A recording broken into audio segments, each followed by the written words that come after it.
every day whenever someone needs us. The American Red Cross responds to approximately 64,000 emergencies on an annual basis. This could be a flood, a fire, a tornado, earthquake, all of those in this region recently, or a hurricane response. But this is just one thing that the American Red Cross does. Tonight we're going to talk about the American Red Cross, the work that we do, how to be Red Cross ready, and if you're interested, how you can get involved. My name is Ann Borzowski. I'm a volunteer services specialist with the American Red Cross. I've been with the organization for a little over 4 years now. For the first 3.5, I was a member of our biomedical services, which we'll talk a little bit about tonight, where I was responsible for managing and scheduling our biomed volunteers. So if you've ever been to a blood drive, the smiling, nice person who checks you in, the donor ambassador, those are the people that I worked with. And then last July, our entire volunteer services across the country realigned, and I moved over to what we consider humanitarian services. So now I'm a member of the volunteer services team. So just to get started, does anyone know anything about the American Red Cross? Anything other than disaster response? Okay. We're going to talk. And blood drives, right? That's usually the two things that you hear. You can go out to events. So we're going to talk about all of it today, so hopefully you'll learn a little bit more by the end. So before we get to the American Red Cross, I'd like to tell you a little bit about the International Committee of the Red Cross. So before we were ever founded, the International Red Cross was created. There was a Swiss businessman named Henri Deneau. He was traveling through Europe in the 1850s. He was actually trying to meet with one of the grandsons of Napoleon, and he witnessed the Battle of Solferino in Italy. At this point, there were no medical corps, and there were reports that anywhere between 20,000 to 100,000 men were killed or wounded in just one day. And since there was no one to help take care of the men, Deneau organized volunteers. He made sure they had food and water, he wrote to their families, and he organized supplies. So after this happens, he writes a book called The Memory of Solferino, which he self-published, and it would get out. The Geneva Society of Public Welfare got their hands on it, and it was the subject of one of their meetings, and it became one of the first iterations of the first meetings of the International Red Cross. He also called for a society to be created that, with regardless to nationality, we would give aid. And then they had the Geneva Convention, 1863. There were about 14 countries that came and ratified it then in 1864. So then you may know the name of our founder once you hear it, Clara Barton. Yes, she gets confused sometimes with Florence Nightingale. Clara Barton is the founder of the American Red Cross. Just to tell you a little bit about her, she was a pretty incredible woman. She was born on Christmas Day in 1821 in Massachusetts. She was the youngest of 5. She had a lot of brothers. She got her nursing experience at a very young age. She nursed one of her brothers, David, back to health after he was in an accident. And that would be one of her 3 careers that Clara ended up having. When she was 18, she started as a school teacher. She would actually found a school where her brother worked, a middle school, when she was 24, and then in 1852 she founded the first free school in Bordentown, New Jersey. Unfortunately, this career of Clara's comes to an end. One of the schools hires a man. They pay him twice what they pay her. This is back in the 1850s. Clara says she may be willing to work for free, but if she's paid at all, she will not work for less than a man's pay. So then her next career was even more impressive. She goes on to be the first recording clerk to work for the U.S. Patent Office in Washington, D.C., the first woman to hold this position. In 1854, she was paid $1,400 on an annual basis, which doesn't sound like very much to us now, but was a lot of money back then. So she did that for about a year, making the same amount as her male coworkers. And then unfortunately, Robert McClellan became the Secretary of the Interior the following year. He opposed women working in government. So unfortunately, he demoted Clara to a copyist position, where she made 10 cents for every 100 words that she typed. So a big demotion from $1,400 on an annual basis. So she did that for a little while. Then unfortunately, President Buchanan, when he took office, she did not agree with his administration. So she actually sits that out up in Massachusetts. But one thing you'll learn about Clara is she was not very good at sitting still. So she does that for a little bit. President Lincoln is elected. She comes back to her position very briefly, but then the Civil War starts. So she very quickly finds her next calling. Being in DC, she was very close to a lot of the early on action. They actually had a train come from the Baltimore riot come to DC, and she starts her process where she begins collecting supplies. She eventually fills warehouses full of supplies.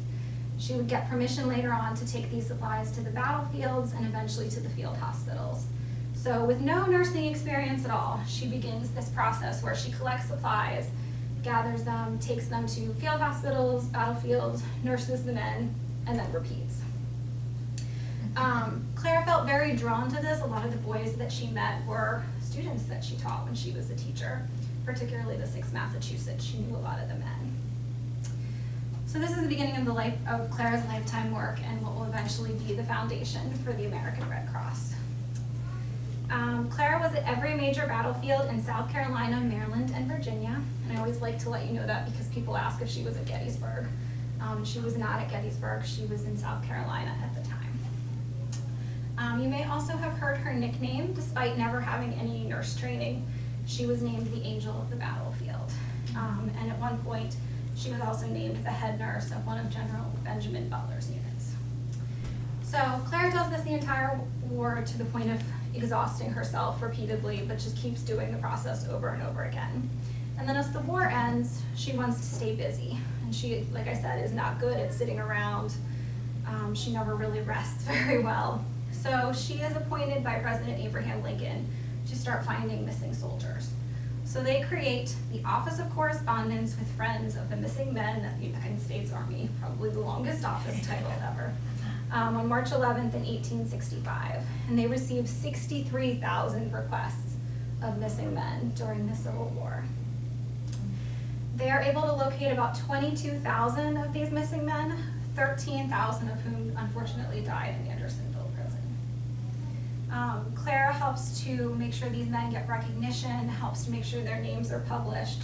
She testifies in Congress about her experiences during the war, and she actually travels throughout the entire Northeast and Midwest giving speeches. So another thing you didn't really see women doing very often in the 1860s.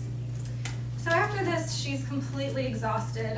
Her doctor tells her to go to Europe and try to rest and seek a rest. So she does go to Europe, but then she discovers the International Committee of the Red Cross. And people are asking her, why don't we have a Red Cross in the United States? Why haven't we passed the Geneva Convention? So she learns about this, she takes all of the information home and begins campaigning here in the United States. So she would speak to several presidents, she wrote letters and pamphlets and gave lectures. She actually met with a couple presidents before getting Chester Arthur to finally sign the Geneva Convention, and then it was later ratified by the United States Congress. And that was in 1882. Slightly before that, May 21st, 1881, she created the American Red Cross. She was 59 when she founded our organization. And she would serve as our president until she retired in 1904. So we had a lot of really cool firsts, our first couple years of the American Red Cross. We very quickly had our first chapter open that same year in Dansville, New York. September 4th and 5th, we just came up on a big anniversary of this. In 1881, our first disaster response were Michigan forest fires. So we started very early on with that, serving disaster relief. We received our first charter in 1900, which states the purpose of our organization. We're here to serve as a method of communication between members of the military and their families and to provide disaster relief. Not everyone knows, because we do have a congressional charter, we are still an independent 501c3 organization. The government mandates that we do the work that we do, but they do not fund anything that the Red Cross does. In 1889, we responded here in Johnstown, Pennsylvania for the Johnstown flood, where unfortunately over 2,000 people were killed. Our first hurricane response came in 1893 off the coast of the Sea Islands in South Carolina. Clara sailed with other members of the American Red Cross in 1889 to Havana, Cuba. They took relief supplies to victims of the Spanish-American War. And then Clara would resign in 1904 after 23 years serving as the president of the American Red Cross. Just some other fun first. I really get into the history of the organization. There are so many cool things that we did. But our first honorary president, Woodrow Wilson, in 1913, became the first honorary president of the American Red Cross. Ever since, every commander-in-chief president of the United States has also served that honorary role within the American Red Cross as well. And they always declare March as Red Cross Month. We had a ship sail to Europe during World War I. During that time, we had women that were called Gray Ladies. They weren't medically trained volunteers, but they did pretty much everything else. They wrote letters, they read to the men, they tutored, they shopped, and just generally cared for them and tried to lift their spirits. During World War I, we mainly operated field hospitals in France at the request of the United States military. Then during World War II, the American Red Cross was the primary source of civilian relief supplies. And 1941 is when our blood collection first began. The United States military actually asked us to begin collecting it. So we would do that throughout the course of World War II, and then after the war, that program ends. The civilian blood collection that we have today started in 1948. And then by 1949, we had our first donor center open in Rochester, New York.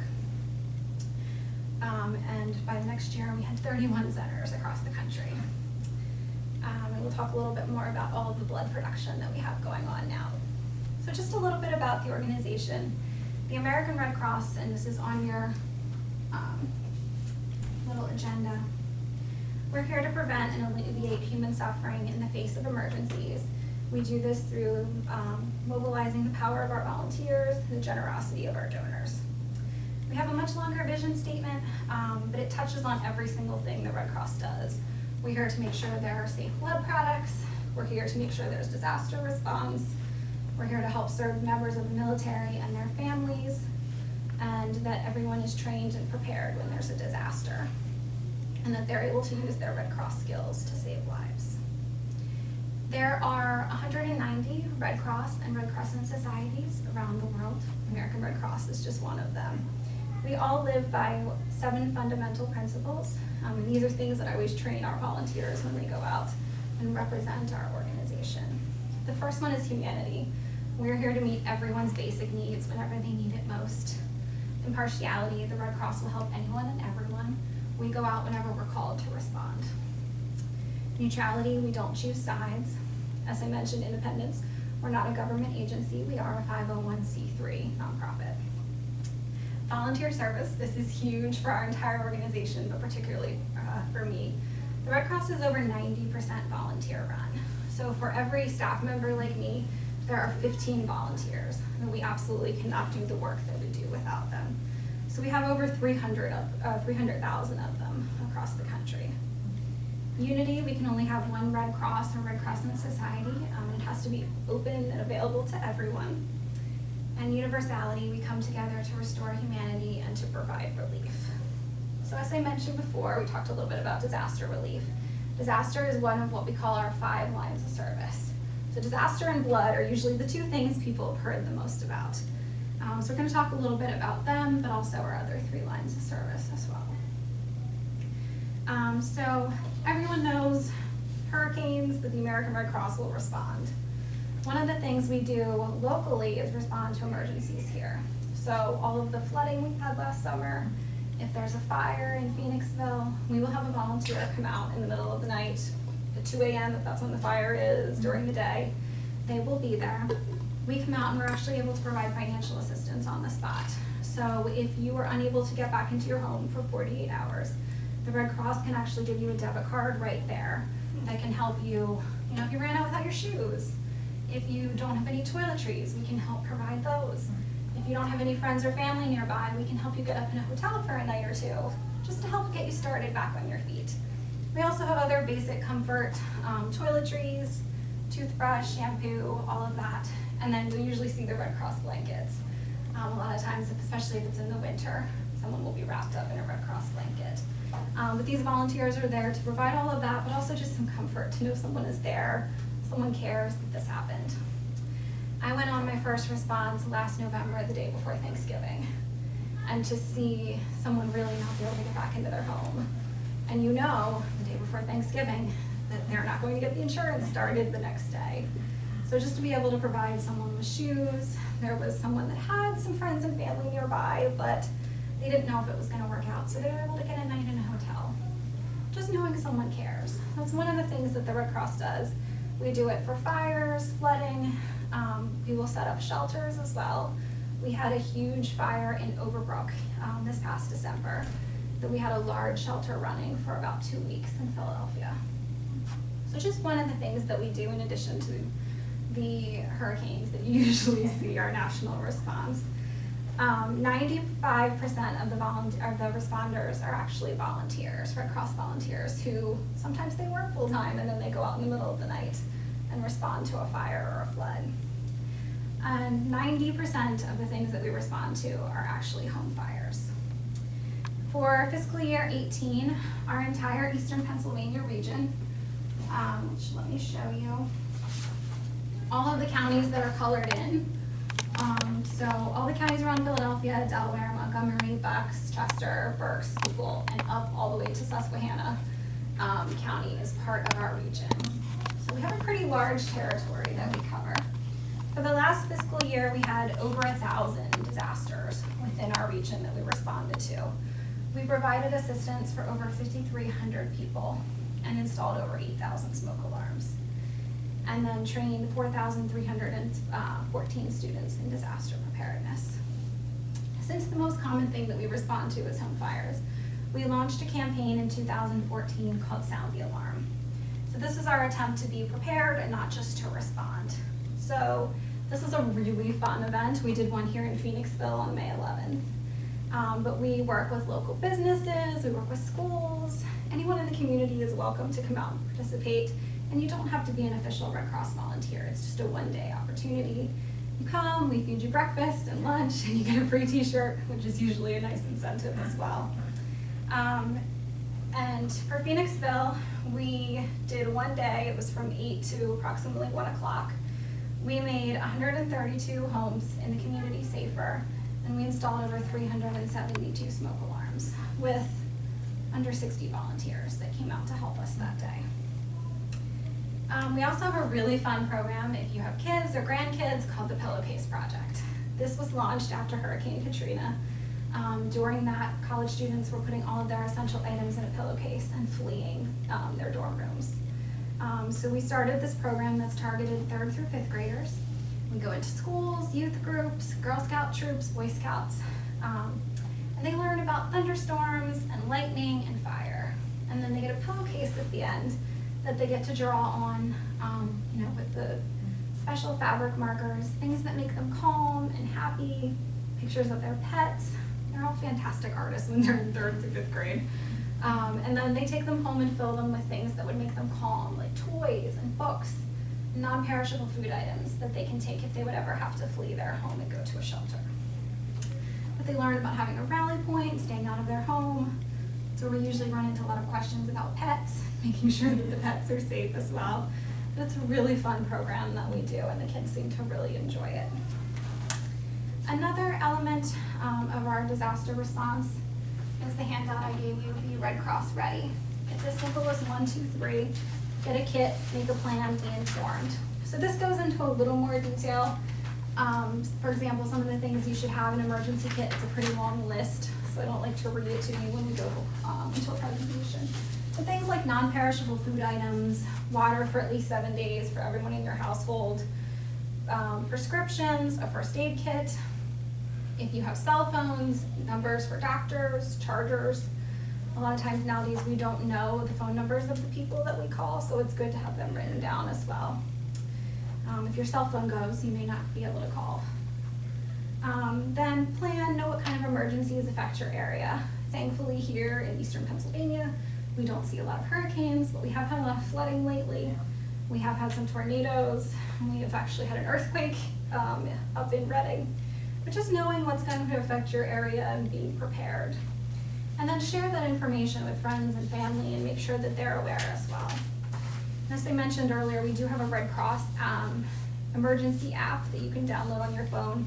It's a little bit less annoying than the automatic alerts that come out through the phone itself. It's a little less jarring. And you can set people up in different locations. So I have my grandmother, I have my parents, and it will alert me if any emergencies are coming to that area. And then it also lets you know if there's a shelter in that area, if you need to go. Here's a list of what's available that you can get to. So where I spent the first couple of years I was with the Red Cross is our biomedical services. Does anyone have a guess how much of the country's blood supply the Red Cross collects? Any ideas? 100%. No, it's actually only 40% of the nation's blood supply. We have a lot of competition in different areas. There are regions of the American Red Cross where they actually don't collect blood products. Florida, for example, One Blood is the big collector down there. That's only about 40%. It seems pretty low, especially in Chester County. You probably drive past a Red Cross blood drive sign everywhere you go. I know I drove past one on the way home tonight, having one at St. Joseph's Church too. But it's only about 40% of the country's blood supply. Only about 10% of the eligible population actually donates.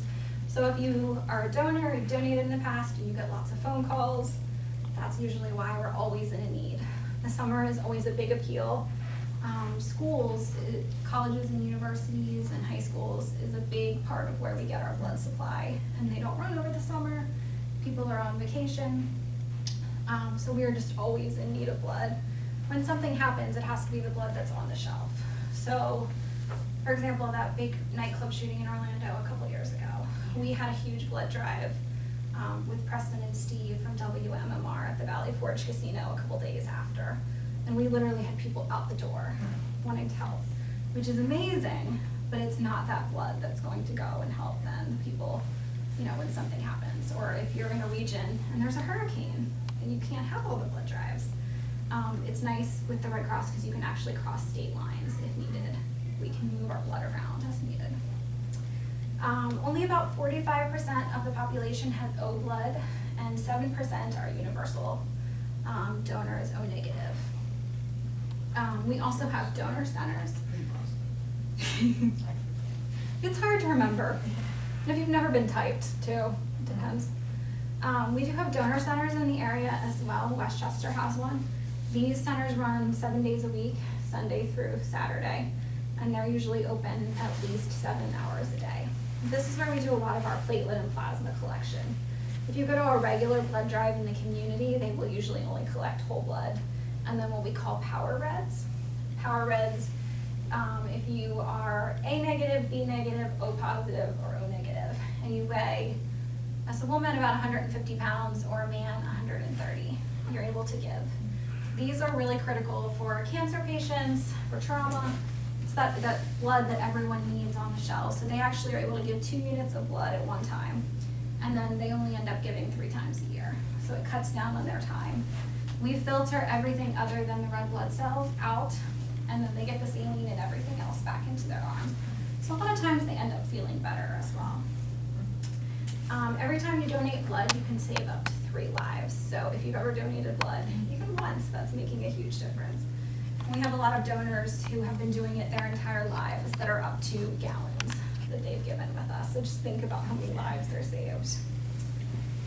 Another line of service that I really didn't know anything about until I started at the Red Cross is our service to the armed forces. The most common thing people usually know about that, we have an emergency communication center. I remember my father when he was retired and he was by himself, and he used to get phone calls, must have been from overseas, I guess, and had to do with the military. Who would pass the information on. Yeah, that's exactly what the Emergency Communication Center does. So it's open 365 days a year, 24 hours a day, 7 days a week. So the stories you usually hear, if there's a member of the military in your family, they're overseas serving, someone has a baby here at home. Yeah. A lot of times we can help bring them home. Sometimes you can make sure they have a video that they can watch. Same thing if there's a death in the family. So what this Emergency Communication Center is able to do is verify all of the information that you provide, make sure everything is as up to date as possible, pass it along to the military command. And then the military command and the service member will help to make the decision about bringing them home. They also do a lot of other work. We don't have any active military bases in our area, but regions that do, they work with the active military bases. We do have some work done in our VA hospitals. We also have a hero network where individuals are able to call in if they have any kind of problem. They're a veteran, a member of the military, a military family. They can call in, and it's kind of a casework service that they can help them with whatever it is that they need. We have a really cool program in our office in Reading. It is the only one in the country. It is funded entirely by our local United Way in Berks County. And we have volunteers who come in Monday through Friday. They're out of our office by 7 a.m. and they pick up veterans in the Reading, Berks County area and take them to their medical appointments at the Lebanon County VA. So for many of these military members or veterans, it's the only way they can get to these appointments. And then our volunteers will stay with them until their appointment is over, and then if they're coming home, they'll bring them back home.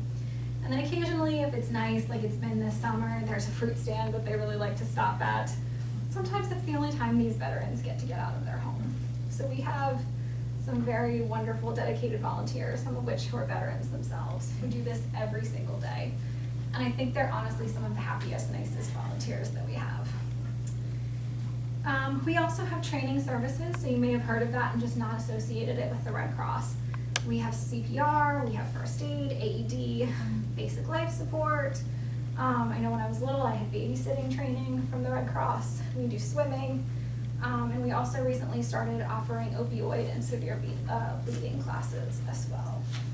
And then our training services helps out with some of those alerts. During Hurricane Florence, there were about 12.1 million alerts that happened. So even though we are the American Red Cross, we also have an international arm as well. So some of the fun programs that we have here in the United States, we've been able to take internationally. We reached over 50,000 people with recovery programs and over 4,300 with reconstruction. And supported 24 international disasters with responders, supplies, and financial support. So for example, that pillowcase project that I was talking about, we've taken that to 500,000 people in 16 countries, such as Vietnam. So just a little bit about some of our opportunities. The last handout that you have just generally has some of our different lines of service, ways that you can get involved with the American Red Cross. It's also on the agenda as well. Like I've said, if you've ever been to a blood drive, our donor ambassadors are those bright, smiling people. I always tell everyone they sandwich the staff. So they're the first person that you see when you walk in, and then they're the ones that say thank you so much for coming, have a wonderful weekend, that you see when you're leaving as well. We would not be able to do any of the work that we do without our disaster responders. We have volunteers who literally work full-time, get up at 2 a.m. and go out if there's a fire, and provide that financial assistance. We also have volunteers who, pretty much anything I mentioned they do. They're out installing smoke alarms. We have a woman in Schuylkill County who has installed over 2,000 by herself. She's very well connected. Everyone knows her in Schuylkill County, but if she knows you don't have a smoke alarm, you will have one. We also have volunteers who do a pillowcase project, who go into schools. And one of the things I didn't mention, we do also have casework and recovery services. So if you have a fire or you experience a flood, and you need more than the basic support, the Red Cross has a caseworker who will help get you set up with resources as well. We also have mental health and spiritual care volunteers, which are two of the hardest roles that I think we have. These individuals, if they're mental health, have to have their mental health license. They have to be, working in that field, or spiritual care. And they usually go out to some of the tougher responses. Unfortunately, some of the mass casualty. So for example, the shooting in Pittsburgh last year, we have volunteers who deployed to that. We also have lovely volunteers if you like to drive or you know someone who likes to drive. I know I don't, especially not into Philadelphia. We have volunteers who actually go to the blood drives and pick up blood and transport it back to the local center in Philadelphia. And then probably the more fulfilling role, volunteers who pick up blood in Philadelphia and transport it to the local hospitals. So we've had some pretty cool Red Cross stories come out of that, where individuals have been waiting for them at the hospital. Like, we needed that blood.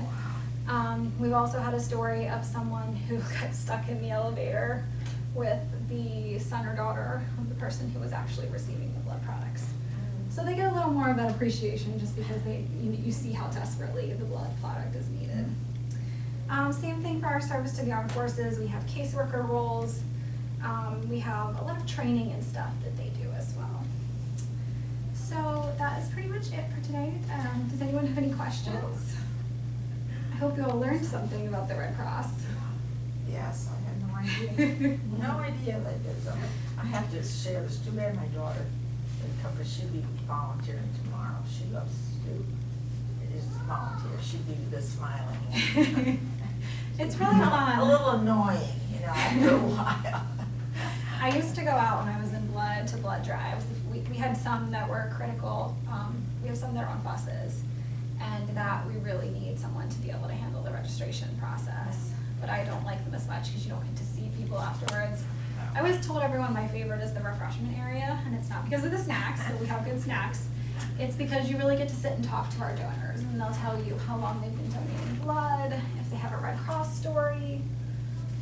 I had a couple at one of my first blood drives 4 years ago that compete on the bed. They donate together every single time, and they race to see who can give blood faster. But you just learn so much about people in that short, it's 10 to 15 minutes, and it really can make your day and make theirs too. Anything else? Well, I homeschool my daughter, and we are with the co-op and things like that. Do you ever do like a place where they could go for a field trip that I could contact you or organize? Maybe. Let me give you a card. Okay. There's probably something, whether a tour of the blood center in Philadelphia or something like that. Yeah, We or, do that. yeah, I know, because with the pillowcase thing, they're not at the school, Yeah, but, but you know. we could find somewhere else too if there's enough of them. Okay. We have a really fantastic volunteer in Chester County named Kathy Mullen who does a lot of the Chester County pillowcase projects. Okay. She's the one I got to witness. We actually were in the Phoenixville School District in November last year, and the kids just love it. And our volunteers all draw on their pillowcases, and they're not bad, but the kids are so good, drawing little cats and dogs. Yeah, let me give you a card. Okay, great. Anything else? Thank you all so much for coming. Thank you.